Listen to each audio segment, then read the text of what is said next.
All right, back here on the Big Blue Report, Ryan Darlington, Randy Zellea, Jonathan Casillas will join us in a little bit. So let's really quickly jump in. Let's dive in. Let's go overseas. Let's revisit what we sort of witnessed. Because what did we witness out in London? I'm still not sure. I'm still not entirely sure what I saw last Sunday. It was nuts across the pond. Good stuff happening. Yeah, I was about to say, did you feel a little dirty watching it? You're like, this is my team. We're beating another really good team. We're beating another really good. That's what struck me about the win. It's that, so many people had said, well, you're a bad one. You're a bad 3-1, right? You're a winning team, but it's, terrible schedule that you had. We beat a good team on Sunday, and it's starting to make me think that just maybe it might be a season's worth of things going our way. I'm knocking on wood as I say it, because I've been a Giants fan for a long time, and I know that they have the ability to rip my soul from my chest, but it's well, you have to understand the most important thing too is these are the types of games in the past that this franchise would lose. Yeah. And that's to me is a very, very important thing. This coaching staff is getting the best out of what they have right now. Because this is not a very talented team, and they're coming out there and they're grinding out wins. And I think that's the key word is this team is grinding out wins. Go ahead, please. I got to thinking about how I would describe this team, right? I mean, it's a passing team, or it's a running team, or it's strong defense. I think this team is gritty. I think it's a gritty team, and they just gut out wins. It's scrappy. I mean, it's a scrap ball. They take it where they can get it. And the thing that I'm noticing about this squad is that they're getting contributions from everybody. As small as those contributions may be, you're not seeing anybody with stats that blow you away. It's not one person that's just taking the whole team on their back and running, at least not last week, but I'm seeing that there are guys like Richie James, like Marcus Johnson coming up from the practice squad. I mean, people doing their jobs, doing what they can to make it happen, and it's working. Are you tempted? Are you not tempted to say it's Richie James, bitch? Are you not tempted?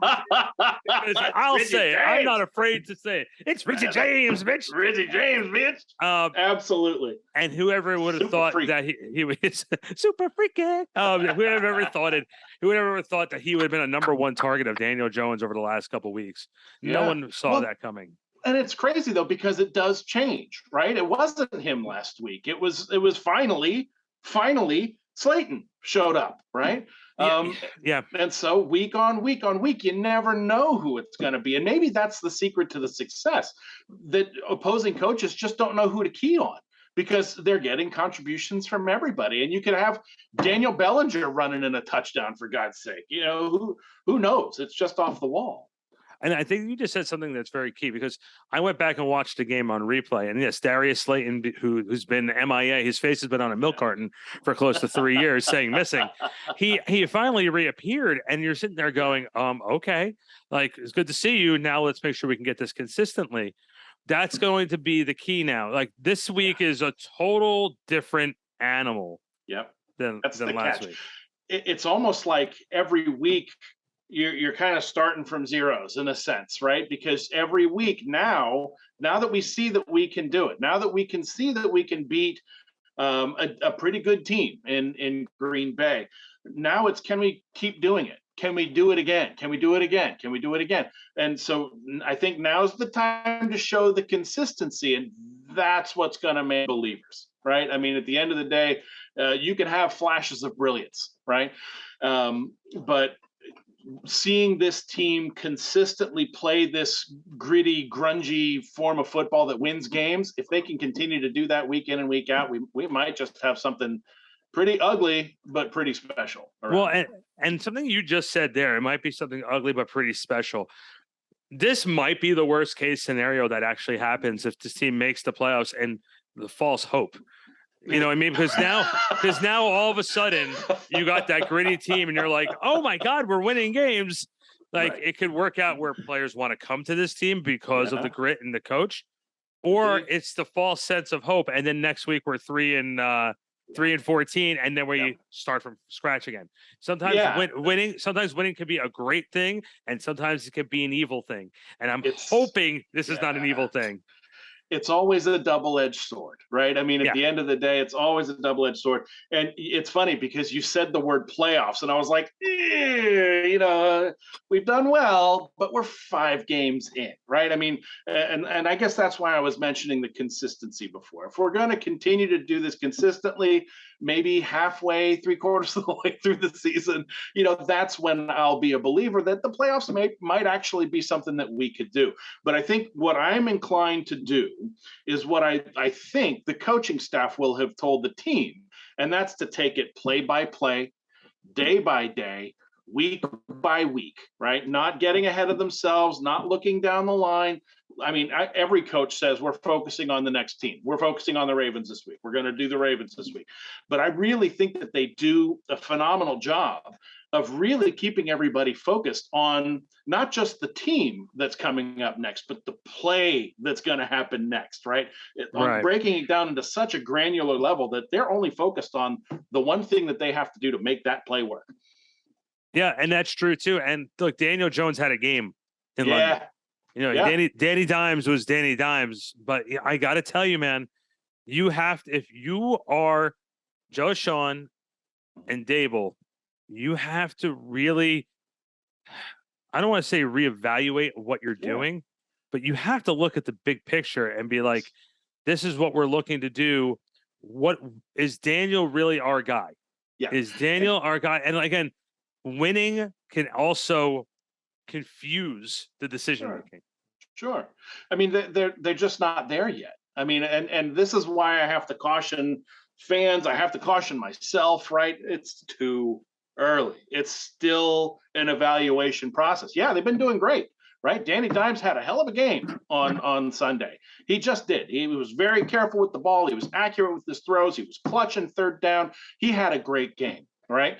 But if you're going to make him your franchise quarterback and you're going to sign him to a 3, 4, or 5 year deal, you've got to see more.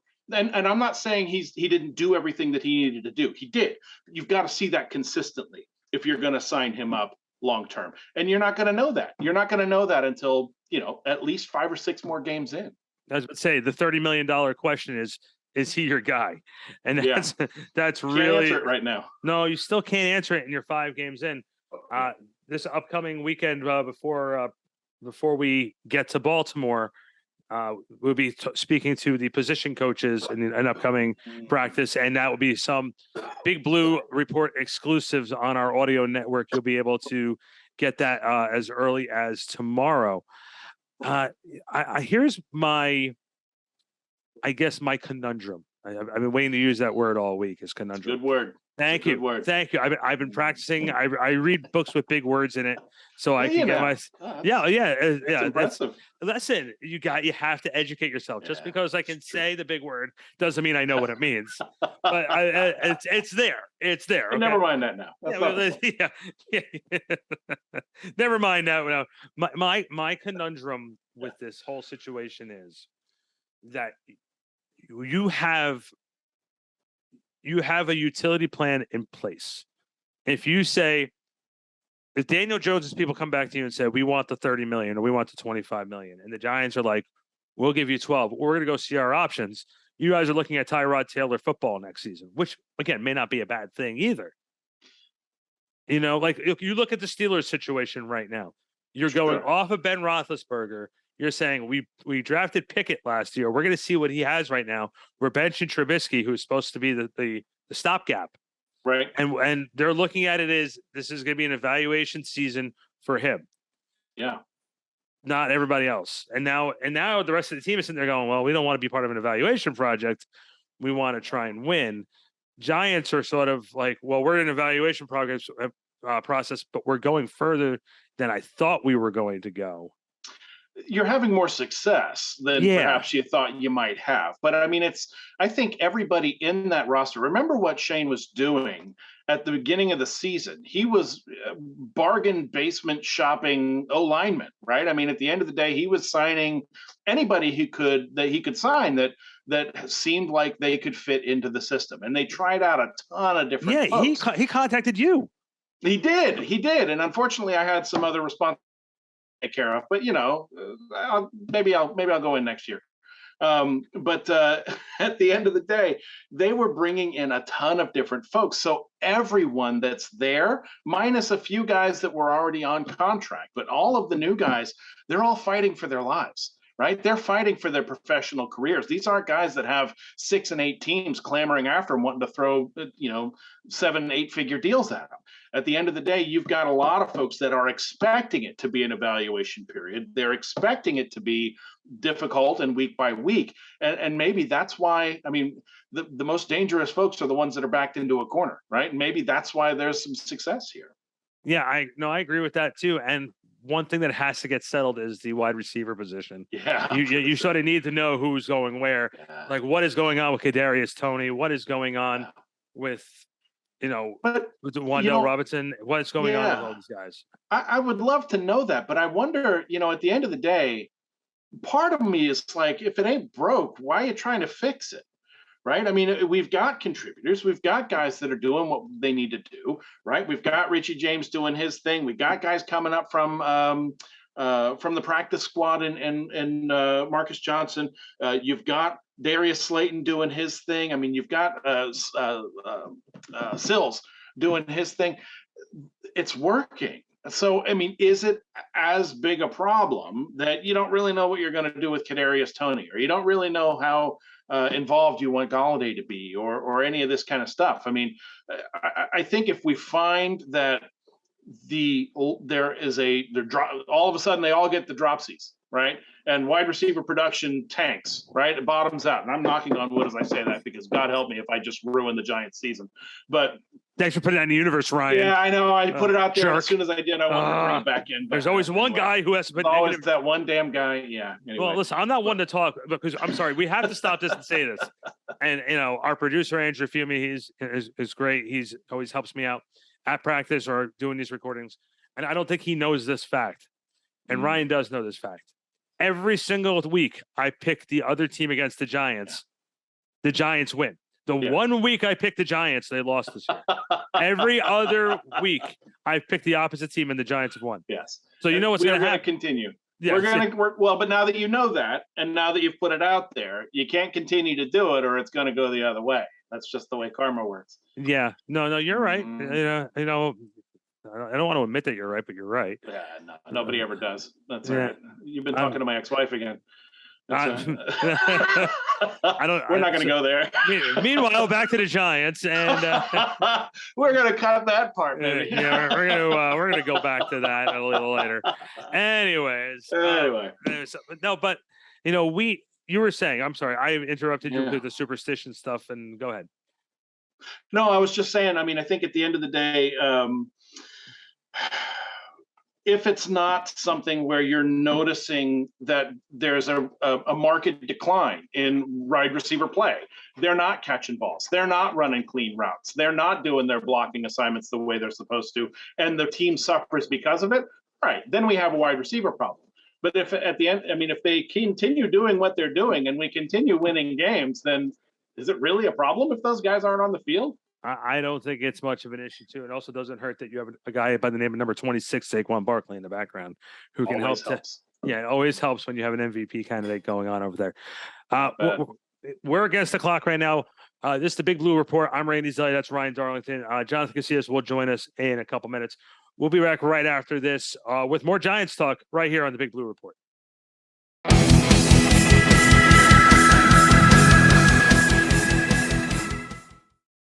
All right, welcome to the Big Blue Report, courtesy of backsportspage.com. You know the man right there with the red hat on. That is the two-time Super Bowl champion, Jonathan Casillas.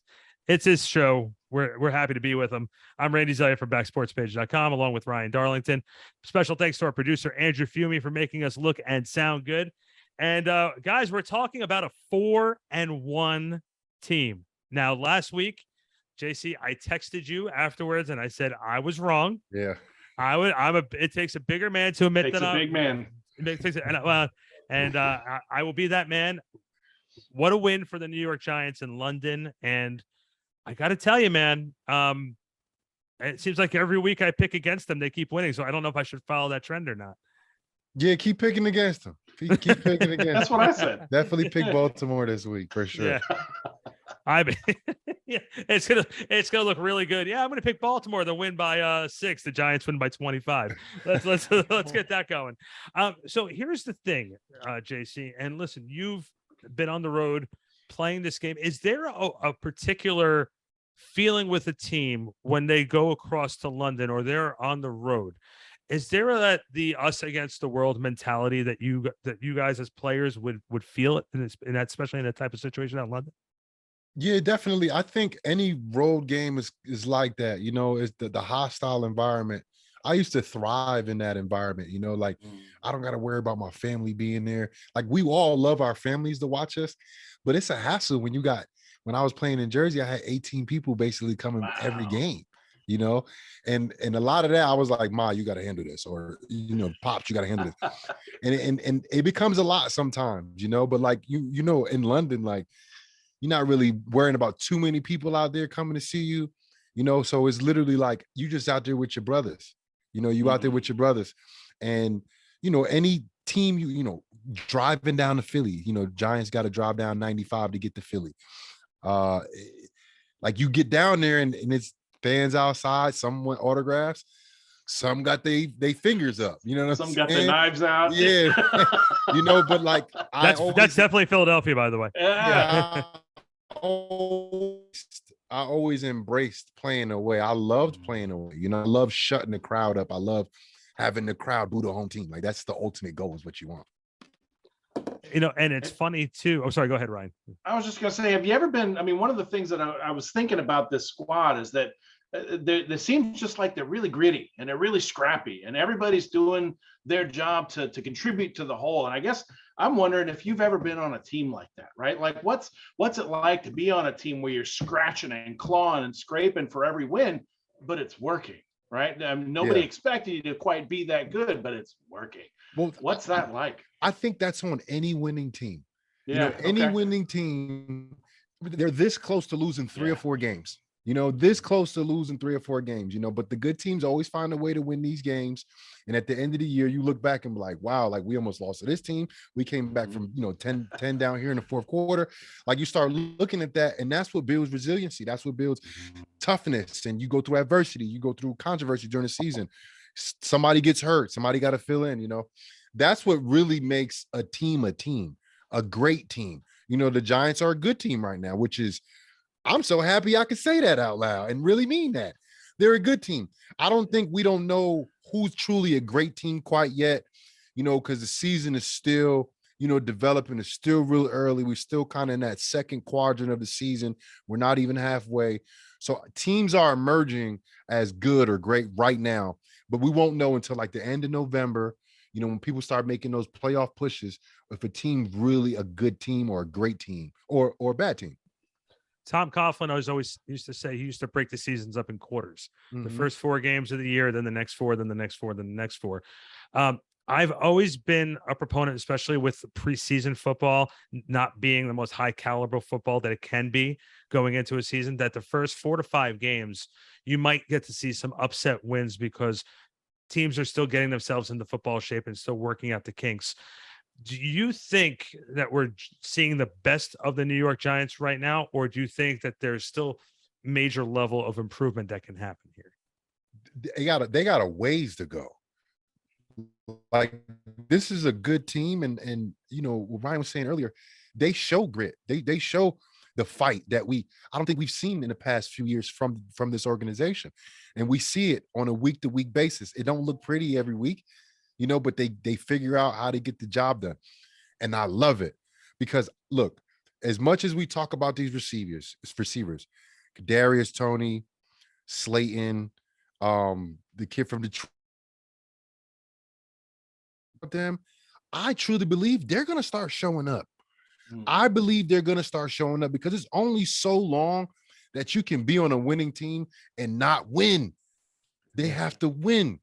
And then I think when these guys catch on, hopefully it's this week, that our offense is going to be a little more explosive, a little more dynamic, have a little more things that we can do, take some of the weight off Saquon's shoulders, because Saquon, even though he's a big guy with big legs, you can't carry a team. The team's too many people. This ain't basketball. You can't carry a team for the whole season. You can't do it.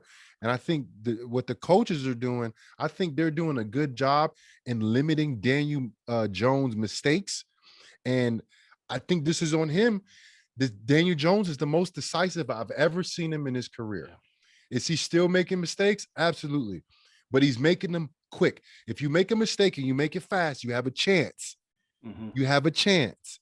If you do the right thing slow, you don't have a chance. So he's making decisive decisions quickly, and you see him, he's tucking that ball and he's running, he's getting the first down. Yep. And I'm saying this on every single show, and every time I speak about Daniel Jones, he still has to learn how to protect himself. He has to learn how to protect himself. He's a running quarterback. He's there. We he's played enough football till we could sit back and say he's a dual threat guy. This year, a little more run than pass, right? So if you're running the ball, you have to learn how to protect yourself. None of these quarterbacks take hits. None of them do. And the way we see it the last few weeks, the league is protecting our quarterbacks. But Daniel Jones, he like voids all the protection because he doesn't do the things that you're supposed to do. You're supposed to run out of bounds when you get the first down, and when you break slide, for God's sake. You're supposed to slide. The play he got hurt against was that the Bears when he rolled up his ankle. Yeah, bro, just go down. He got you. That's like one of those things. Tag, like you're caught. Like go down. You got caught. Go down. Give up the sack. Keep your legs. You know what I mean? You're not going to break that tackle when you turn around to the guy right there. Just go down. Instead of trying to fight out of it, got to twist it up. Daniel Jones is so durable because I've never seen a quarterback take as many shots as him and still walking around with all his sense. Yeah. Well, I thought about when he got up bloody that one time, and from the guy, he was all like torn up on his throwing hand. I'm like, sweet Jesus. Yeah. But he is tough. I think he showed us enough, but we don't want to see that you're tough anymore. We want to see that you're smart. That's what we want to see. Daniel Jones, we want to see that you're a smart football player, that you make smart decisions, especially when it comes to you. And as of right now, you're the franchise player, because we probably can't do without Saquon. We probably can't do without you. It is what it is.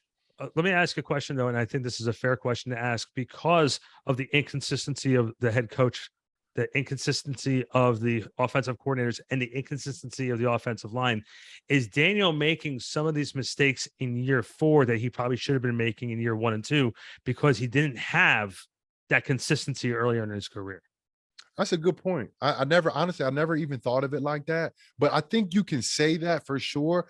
And I think he's improving every week, which he was up and down his whole career, week to week. You have a good week. I remember that first Tampa Bay game down. I think it was down in Tampa. Yeah. We just lit Tampa up, and everybody's like, oh yeah, we got a guy. We got a guy. Threw for like 200, almost ran for 200. Like and then it was like this. Ever since then, it's been like this, up and down, up and down.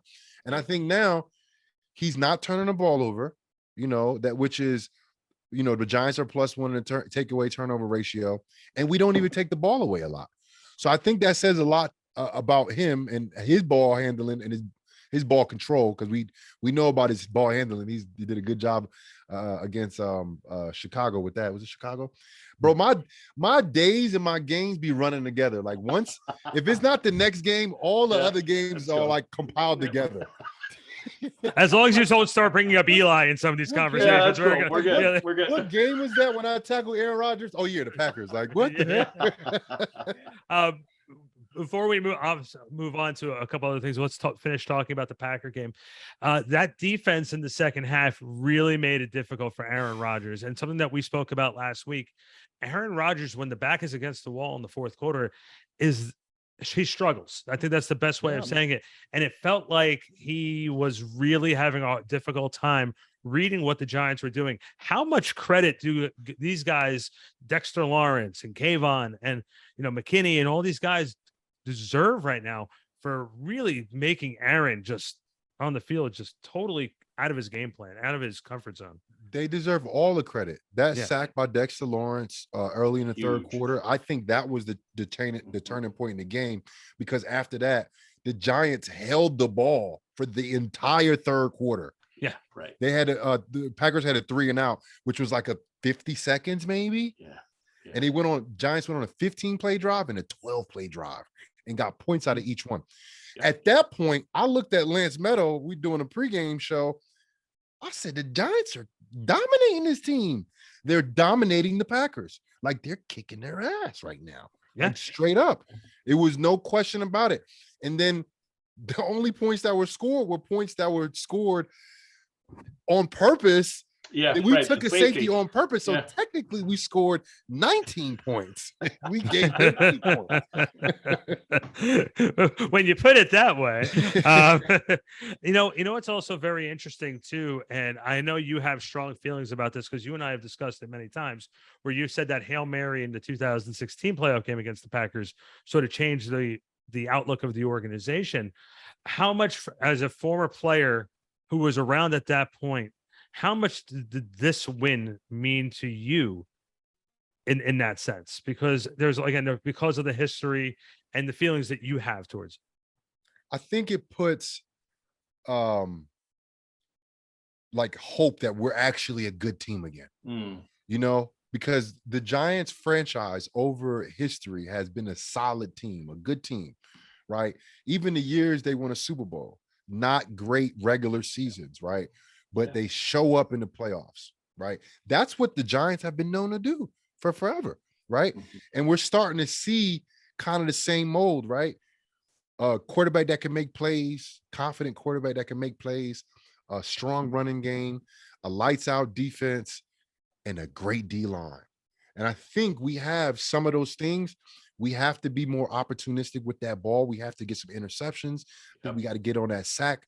We got to get that sack totaled up a little bit, you know, to make us really feared. I think in 2016, we were feared at one point. You know, we had a strong D line, Jack Rabbit, DRC, Eli Snapple. Those guys on the back end, they made other offenses. They were scared. They were scared to go against us. We had elite pass rushers. Snacks Harrison was an underrated pass rusher. Unanimously the best run stopping player in the NFL. So smart too. Position. He was so smart. He's so intelligent. Intelligent. And you know, myself, I was just a guy out there with these dudes. You know, they just they was like, hey, JC can, you know, kind of run this ship.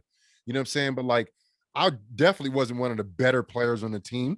Well, I was experienced. Come on. I helped. We're not buying it. I'm not buying that. I am buying that. You were defensive captain. In the right direction. You were defensive captain. I don't want to hear that. Okay. You had some dogs, is all I was saying. Okay. We had some dogs. On that. You got to give yourself credit, brother. Come on now. And I think this squad has some dogs. Dexter Lawrence. I love the sack dance. You know, I think I don't know if it's original, but I ain't really seen too many people doing it. And when you do it, I'm like, yeah. I'm like, because it's, you know, you celebrating the sack, baby. Like, show some energy, show your character, you know. And I always love that. And that's what the Giants are doing. The Giants are showing their character. Every time you see Brian Daboll, he's fired up. He's yelling at guys, but like a good yell. Not like, oh, mother, you do this. It's like, let's go. Like, he's hyped up, and it's just trickling down throughout the whole team. I think Daboll is getting these guys fired up, ready to go every single game. I think the key too is, you know, stability starts from the top. I've always said that, you know, your product on the field is a reflection of the front office. If your the New York Yankees is the perfect example of it. The New York Yankees don't win a Super Bowl. They send a letter to their fan base apologizing for not winning the World Series. But everybody from the top person all the way on to the last minor leaguer knows what the goal of the organization is. The standard. It's a standard. That's the word. It's a standard. And I think for a long time, and it's not against Mr. Mara or Mr. Tisch, but the instability of what was going on in the front office, it trickled down on the field. Jerry Reese missed a lot of picks. He missed out. He just missed on a lot of picks. And then when he was gone, Gettleman was trying to clean out everything and try to bring out his guys, but it just wasn't clicking. Mhm. So now you have stability because you have guys who have worked together. They know what the other one wants to do. They're all on the same page. And what the smart thing has been bringing in people who know the offense, and like guys like Matt Breida and Andre Williams, and they could just jump right into the Yeah. fold. And the number one thing when you have guys like that is, do we trust these guys? Right? Do we trust them? And you got to build trust, right? Especially with a new system. Like, this is what I was told by Joe Vitt, my linebacker coach, and he was a standing head coach when Sean Payton got suspended, right? Joe Vitt says, you're gonna do something the first time, right? You're gonna mess it up, right? He said the F word, you're gonna F it up, right? Second time, you're gonna F it up again, but you're gonna know why. You're gonna know and understand why. And then the third time, you're gonna get it right. So I truly believe that is part of learning football. Like, it's one thing to see it on a tablet, is one thing to see it on a playbook, is one thing to walk through it. And it's a whole nother thing when you got, Jalen Hurts across from you and you lined up and he sends that receiver in motion and he got that ball in his hands ready to snap. You got to hurry up and make that adjustment on the go. Like, you can't replicate stuff like that. That's why football is such an amazing sport, because I think anything else you can go out there and practice and mimic it. Like basketball, you can go play basketball, real basketball games at LA Fitness or the park. You can't play tackle football ever until training camp, bro. You know what I mean? Like, it's only one way to do football, and that's to do football. Yep. For sure. That's a good life lesson. That's a good life, right? I mean, the first time you do it, you're going to mess it up. Right. Second time you're going to do it, you're going to mess it up again, but you're going to know why. Third time you do it, you're going to do it right. Right. I love that. You're going to do it right, and you have to do it right. You you can't mess up no more, right? You can't mess up no more. That's right. No more. And that's why practice is so important. That's why practice is so important. My daughter's 11. She's in AAU, and I'm on her about her practice habits. I'm on her because that's where they're coaching. They can't coach 11 or 12 girls during a game when they got to call the offense. They got to do this. They can't coach your technique during the games. They have to do it during practice.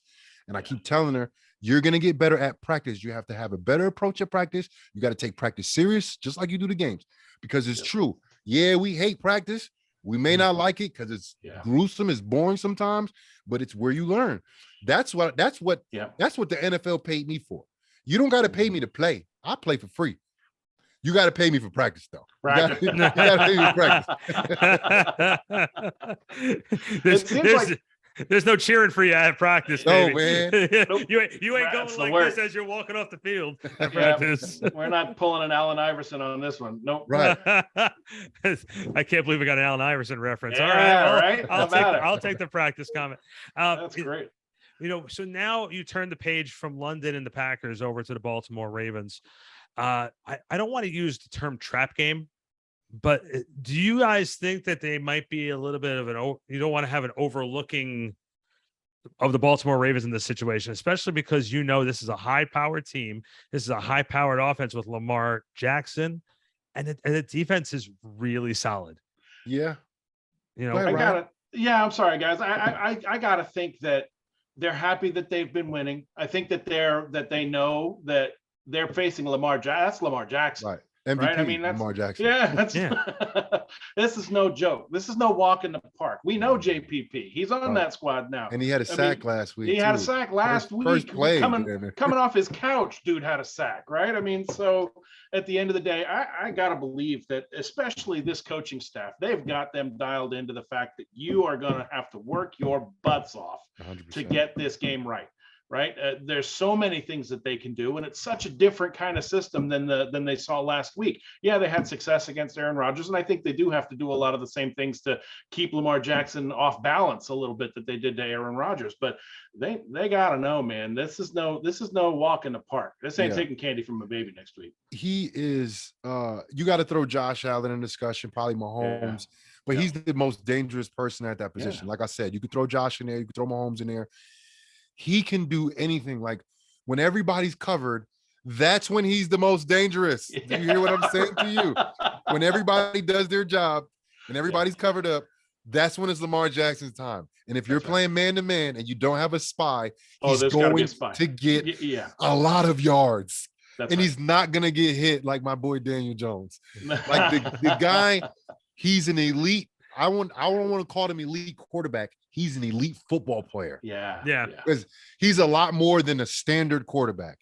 Yeah. He can run the ball better than most running backs in the NFL. Yeah. Tremendous running ability. And his throwing ability he's like Mike Vick, like the way he just sits back and he just lets it fly, just flick of his wrist. And and it's 50 yards. 60 yards down the field.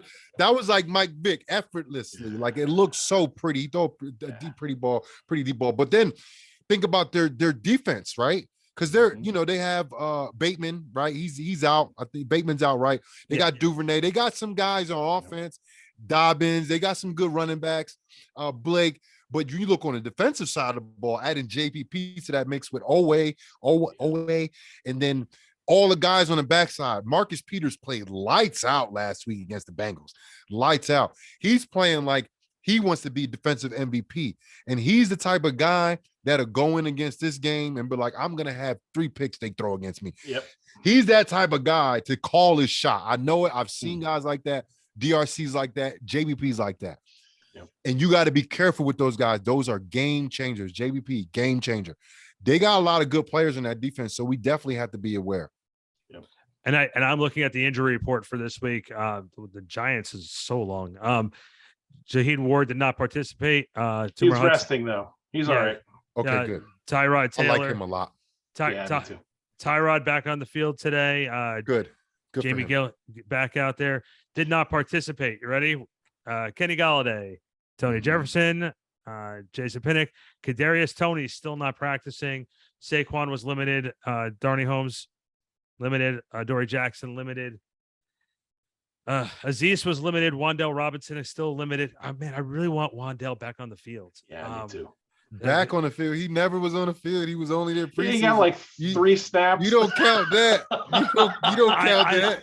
You know what? He ain't did nothing in the NFL yet. Can I tell you something though? You know, and JC, you've been in the league long enough to know sometimes there are some guys that are just training camp darlings. And Wandale Robinson was a training camp darling. I know. I was paying attention a lot. I was paying attention a lot. But you remember Deontay Dion? Yes. You remember him? He went over to the Rams. Deontay Dion's like 160 pounds, right? Every training camp making the most plays by far because he's going with the 3s, 2s, and 3s, right? He's picking all of Davis Webb passes off, bro. Like he was a phenomenal training camp player. And I always hope, like, man, somebody let him play. The Giants ain't really play him that much. Like, somebody give this kid a chance. Let him play. He's a tremendous talent. And you see a lot of stuff like that all the time. Yeah. You know, you see every year it's like a couple of guys. It's like, what's his name? Bakeman. Yeah. He's one of those guys that did very well in the preseason pool. Well, it's these perennial practice squad players, right? They just hop from practice squad to practice squad to practice squad. But then every now and again they catch on. There was a receiver for the Giants. He played like kick return receiver. He's a little guy. He's like Polynesian. I forgot his name, but I just saw him playing the other day, and I'm like, look at him. Look at him. Good for him. You know, 6-7 years later, good for him. But that's where Richie James came from. That's where David Sills came from, right? I mean, they're finally getting a shot this year, and they're actually making something of it. Man, I can't wait to get Wandale on that field because I so want to see him play again. Yeah, that's why I think football is such a beautiful thing. You know, football is such a beautiful sport. You know, you look at the receivers for the Giants, right? And you go through the roster without knowing what's happening. Oh, you're gonna be like, oh, yeah, Galladay, there's Tony, you got Slayton, remember his rookie year? Like, you know, like you just naming these guys, and then you named who's actually making plays for us. Not them. Not them at all. Not those guys. Nope. Richie James, Sills, and Thompson. I had to look him up. I'm like, who is that? I'm watching the game. I'm like, who is know this guy? team? You're walking into the receiver room and everyone has hello, my name is name tags on. It's just the way it is. you got to take advantage of your opportunity. Yeah. You know, some of these guys like a Galladay, like he's going to get another chance, whether that be with us like this year, Right. or with another team. He's going to get a chance. He may not get another payday. Kadarius Toney, same way. He's going to get a chance. But like Sills, like these guys, like the bottom of the roster guys, they don't get that many chances. You know, No, Nope. definitely they don't not. get that many chances. They don't be like, hey, let's just bring you into my training camp, see what's going on. Like, no.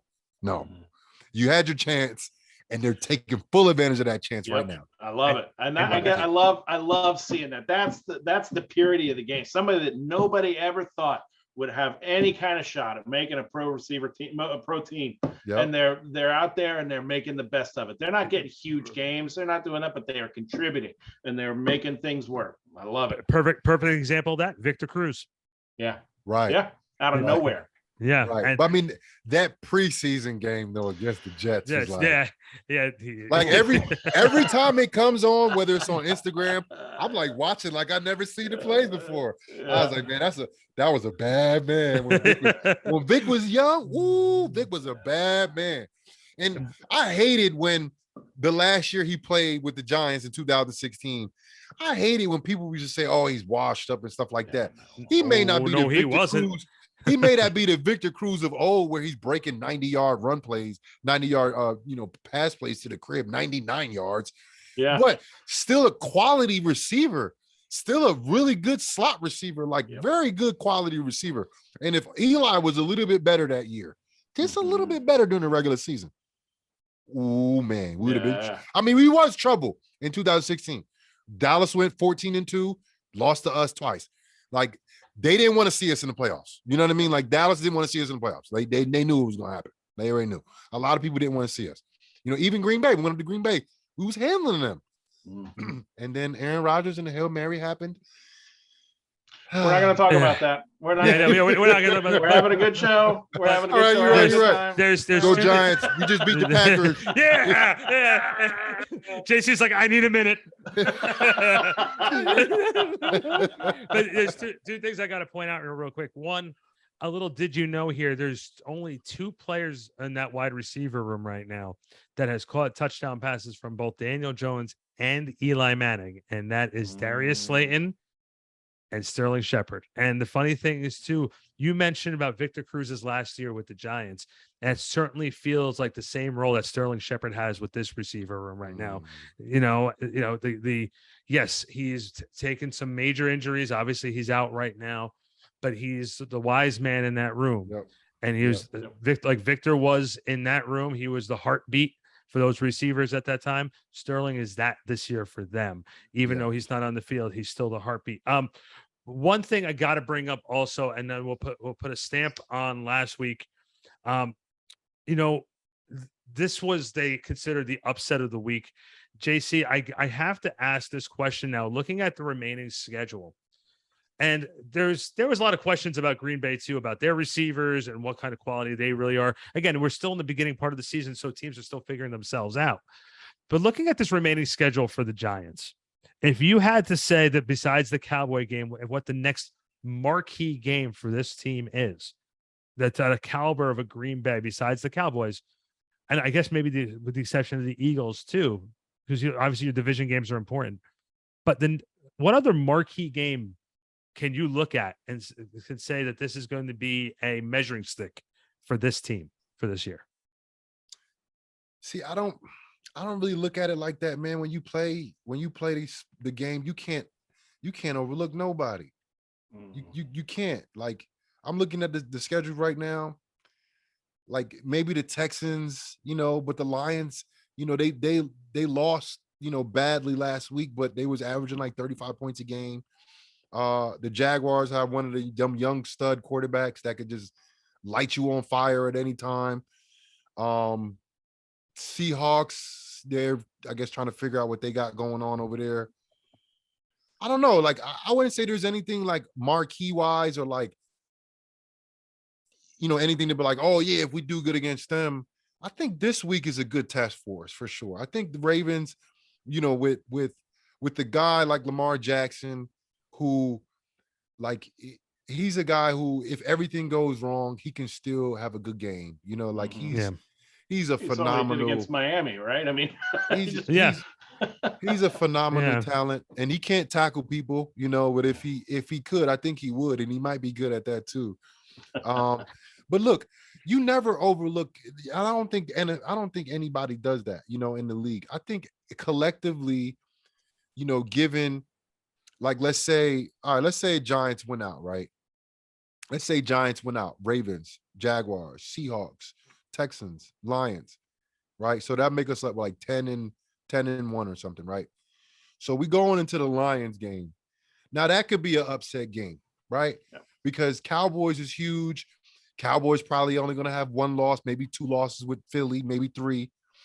And that's a huge game. So like it's kind of hard not to like look forward to that.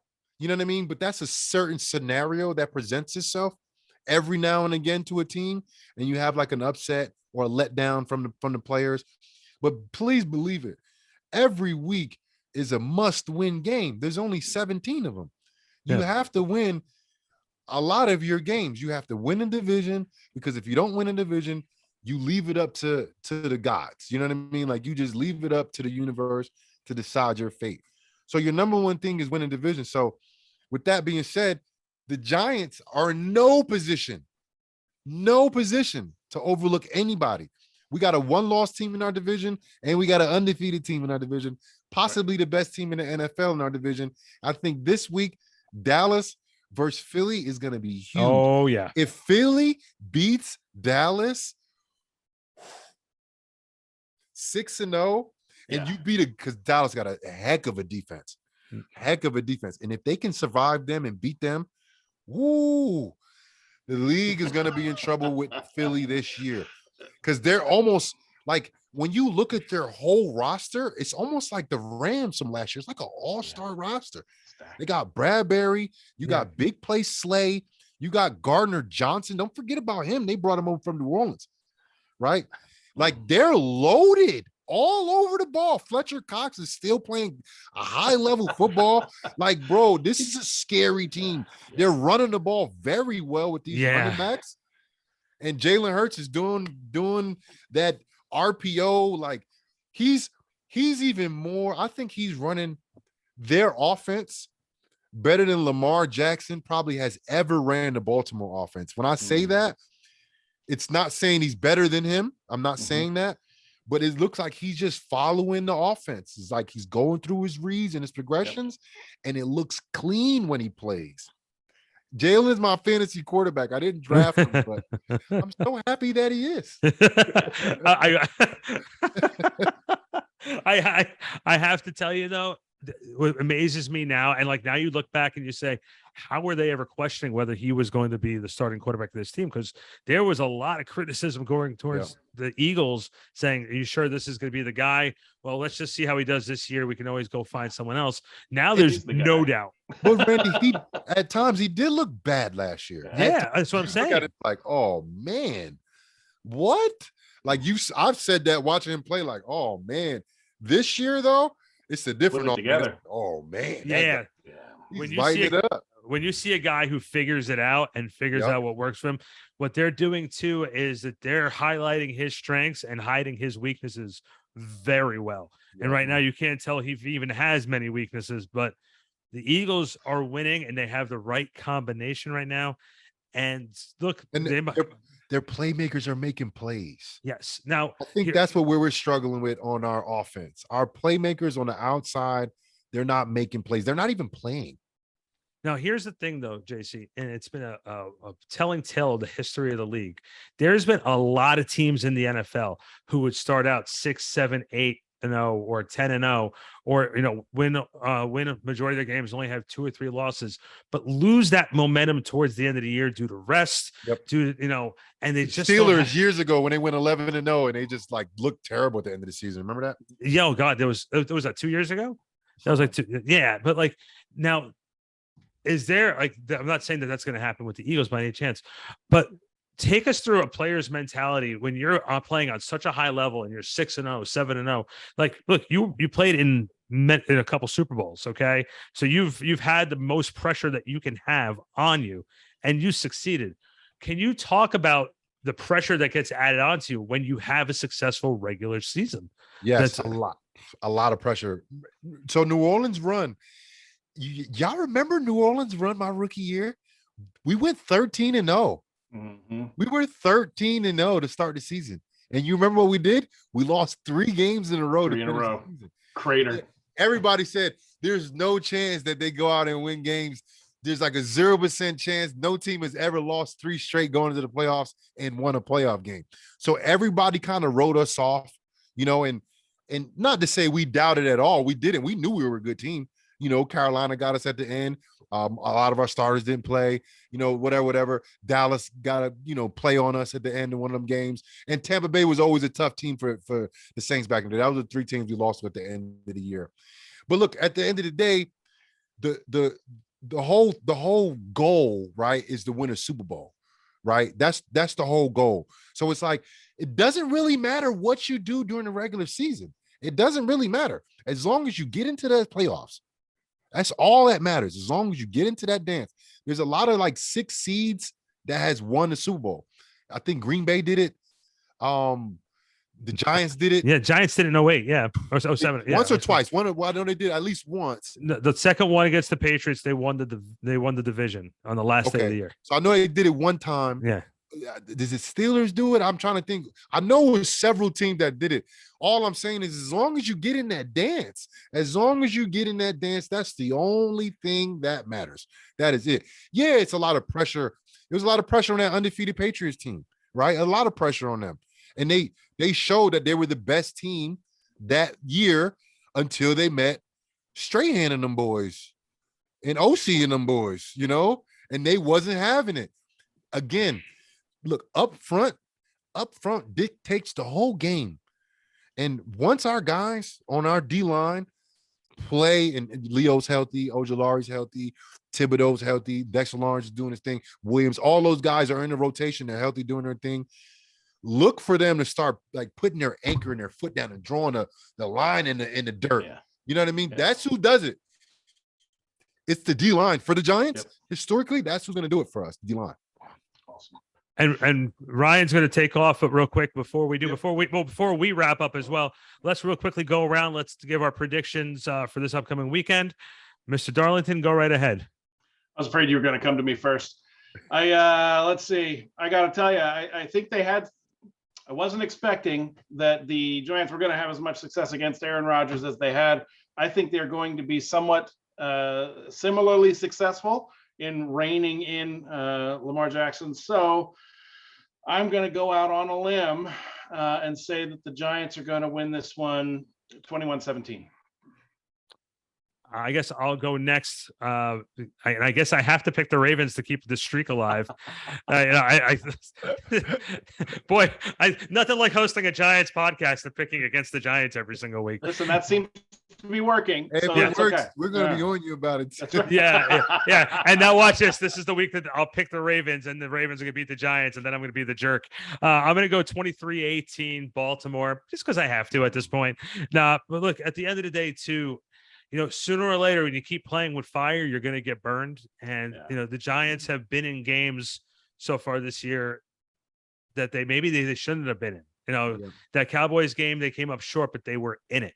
The Tennessee and the Green Bay games, they were able to come back and win and sort of shock the landscape of the NFL. Sooner or later, your luck runs out. And Baltimore, the one thing I can say about Lamar Jackson and that defense that they had and that organization is consistent. They're consistent and they're steady. You know what? There's no surprises. You know what they do. You know what they're going to be. And it's going to be very interesting to see how the Giants defense reacts to Lamar Jackson. And it's very interesting to see how, the offense reacts to the Ravens defense, because they're a smash mouth defensive team. And Daniel's going to get the type of pressure that maybe even Dallas didn't give them, because that defense in Baltimore has been together for a long time. Yeah, I agree. Yeah, they've had a culture established here since the early days of Ray Lewis, early 2000s, even maybe like 99 or whenever Ray Lewis was in there running the middle. We got their DC, so just saying. Right. Right. And I seen him today. I said, man, you doing a heck of a job, bro. I said, you doing a heck of a job, which he is. He's doing a good job, man. Yeah. You gotta tip your hat off to him. So JC, you gotta leave us hanging. You gotta give us the prediction.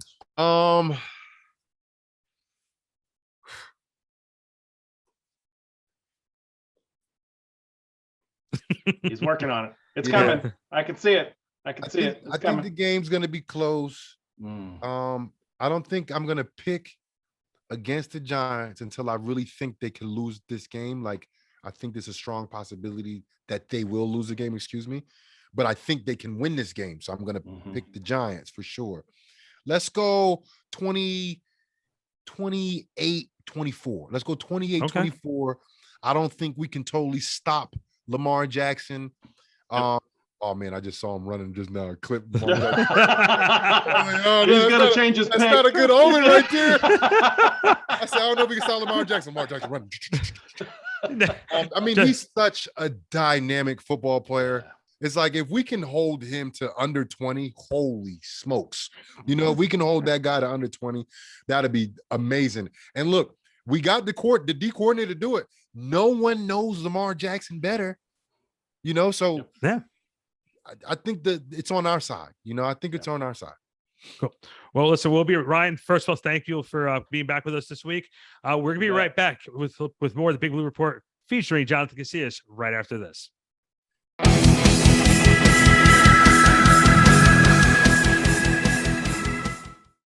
All right, back here, closing out this week's Big Blue Report with Jonathan Casillas. Hey, JC, let's real quick before we close up shop here. Giants fans should be elated. They should be excited about 4-1. But history in the NFL does not guarantee you a playoff spot when you're 4-1. On the break, we were just doing a little bit of research. The Giants have been down this before as an organization. 5-0 to start the season in 2009, and then they finished 8-8. You got to lose a lot of games to do. Yeah, you have to work really hard to do that. Fingers crossed that's like just like a downfall, like so fast. I don't look. Crazy stuff happens every year. Injuries happen. People just don't play well sometimes. Some teams have other teams' numbers. Some coaches have other coaches' numbers. So you never know. But that's the beauty about the NFL. It's only 17 games, right? And you try to win every single one of them. You can't win every single one of them unless you're the Patriots. You can't. It's wins are very hard to come by. If you make a mistake and win that game, it's like, how did you pull that off? Because a lot of teams, they do everything right and they still lose. So it's a very, very, very difficult game. It's very, very difficult to win.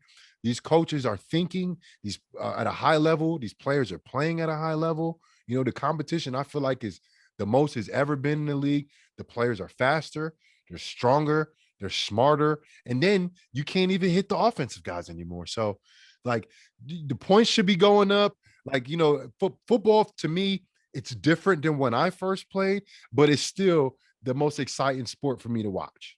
Still. And by the way, I have to just put a disclaimer and apologize. I'm not a negative person. I'm not trying to be the negative Nelly on this show, but it's also my job to always play the devil's advocate role or bring up the other side. So for those people who are sitting there to listen to this podcast and say, man, that Randy's a real asshole for always being negative about the Giants. It's not that. It's you always have to play the other side of the fence too, just to make sure that's out there, because you can't always just be positive. It's not always going to be rosebuds and rainbows. You have to look at it the other way. Look, I have to pick the Ravens now just because I've been picking the team every single week and the Giants have been winning. So got to keep that streak alive. All right, JC, let's do some plugs. Hey, man, I went back on Cameo and I looked at some of your past cameos. Let's plug that, man. You're on Cameo. What's this about? Yeah, so Cameo, look, I've been doing it for a long time, or for a few years now, but I'm not great at responding. Randy, I need to start acting like an adult, to be honest with you, because when I talk, like somebody says, oh, it's my bud's, birthday, and he's a Cowboys fan. You know, so like this is like, oh yeah, of course I'm gonna get this guy. So like I always deliver a good message, you know, like, and that would be for like I went to a school today, right? And I was signing autographs. Like for me, like interacting with people who actually want to hear me talk, you know, like I for me, like I'm very humbled and I appreciate that, you know. So look me up on Cameo, give me a little ring. I'll send you a nice message. Randy, I'm gonna do better. I'm gonna do better on Cameo. I'm gonna do better on Twitter. I'm putting it out there. And Giants are gonna win this weekend. I'm putting that out there too. And know what? We will put on the screen, we'll put JC's Cameo address on there so you guys can look him up. He's also on you're a big Instagram guy, man. Like I think that I have to follow your lead with Instagram because I'm not good with social media. Just you and I were just talking about that before. I'm not a good social media guy, but man, you certainly mastered Instagram down. Where can people find you on Instagram so they can check out what you do? On Instagram, my handle is Jade_52. That's JADE_52. And I'm also on Twitter, which I said I'm going to do better. Got to do better. It's J Casillas 52. Well, you know what we're gonna do. This is us doing this on the air. I'm saying it live. I'm gonna do it too. I think from now on, since this is a Giants show, when we're around the Giants, well, I'm gonna try and do as many updates of photos on Twitter and on Instagram when I'm around the facility, when I'm around the stadium. Let's take people behind the scenes, man. Let's do it. So, like, for example, you're getting ready to broadcast, snap a couple of those, and people are going to dig that, man. People are going to dig that. it. Look at you, Randy, helping me out on Instagram. Look at you. That's right. I promise you that happened by mistake. It was. I'm social media challenged. That's the best way of describing me. And by the way, guys, you can follow me on Instagram and Twitter, Randy BSP, when I'm on there. And guys, we'll be at the Giants game this weekend. Big game against Baltimore. We'll be back next week to talk about it. Reactions, previewing the Jacksonville Jaguar game the following week as well. And JC is going to beat me up a little bit more too. And maybe I might be able to throw a jab or two in there, but he'll knock me out. He's a fighter.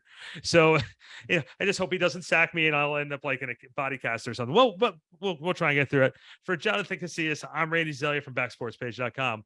And this has been the Big Blue Report. Whoosh.